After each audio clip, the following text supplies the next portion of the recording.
Dear diary, it's been a few days since I have written in this diary here, so let me just blow away the dust and let's get started.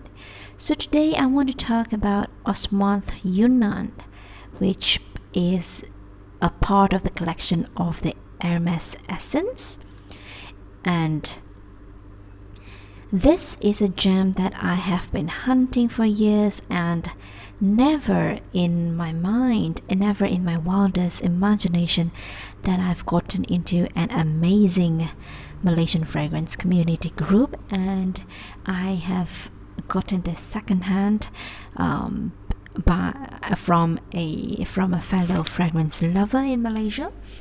So this is a small, I think it's only 15 milliliters and minus about, I don't know how many milliliters are missing, but I have been spraying really generously, and I am in love with this quiet, polite, but nonetheless very pleasing Osmanthe Yunnan. So let's talk about this fragrance. This opens up with the note of orange and tea. So, and I have to say that the tea note, I get a blast of not a very zesty orange, I would say. It's like a very subtle, almost very polite orange zestiness in the beginning, with a breeze of tea scent, very refreshing in the beginning, and it develops very quickly into the middle note, which I am truly in love with. And the main reason for that is because of the star of the show, which is the Osmanthus note displayed in this beauty. So this, in the middle, there are Osmanthus and also freesia, and in the base we have leather and apricot. So to me, as it dries down very quickly into the middle stage, and as it dries down further, it doesn't really develop much on my skin. The apricot and the osmanthus is really what I enjoy the most, because the osmanthus is not, I've eaten once an osmanthus candy, jelly candy. It's very flavorful, it's very thick in texture, it's very much condensed, but this is the complete opposite of that. I could imagine osmanthus taken out from the plant and dip it into a tea, and that tea is not flavored with any sugar, it is not flavored with anything. It's just the tea in its most purest, most natural form, and together with the tea there is this sweetness from the flower of the osmanthus, which is very unique and very apricot-y like. But I would say that the apricot is not as juicy. It's not like a ripe, luscious, juicy apricot. It's some kind of like dried, pickled apricot. Yeah, but it still retains that little tinge of souriness, and together with the tea note, it's very, very addictive. I can't help sniffing my wrist all the time. I wore a mask when I went out today, and I sprayed this on like generously because I think that this scent is quite close to the skin and I would like to get more of it. The greedy side of me just sprayed and oversprayed, and I went out with a mask.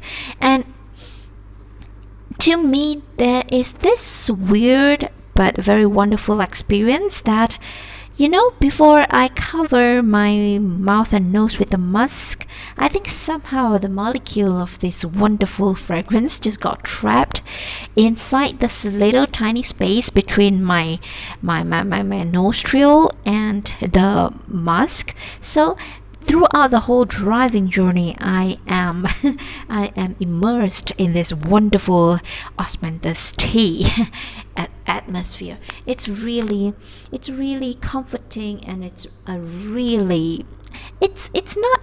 not like candied sweet. It's not the sweet that could make a person go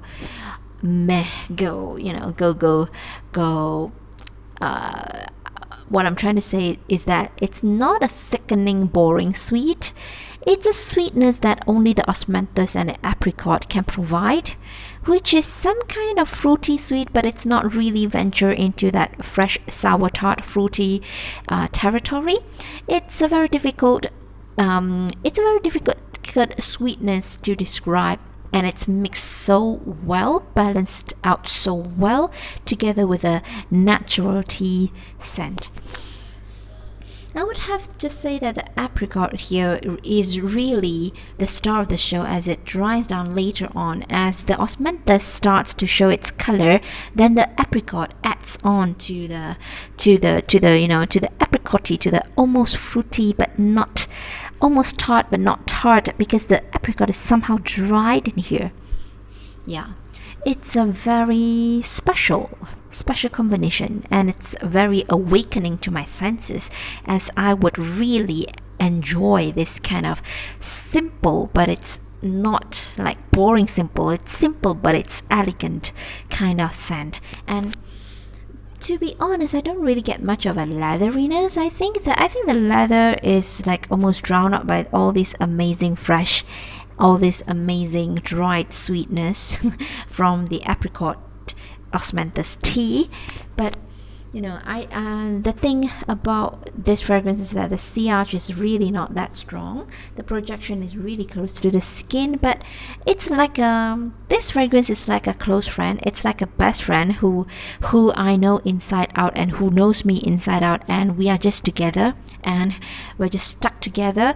We are just in our own world of amazing scent bubble, and not caring if other people can smell me, can smell us, I mean me and my fragrance. So this is a wonderful one. I have to give it a good thumbs up. I know sometimes I would really appreciate it if sometimes I wish secretly that Osmanthe Yunnan could project more so that I could get more whiffs of it, but really it is what it is. If it's louder than it is, it won't be so calming, it won't be so naturally tea-ish. I really appreciate the tea quality in here. And yeah, this is a good one. Osmanthe Yunnan.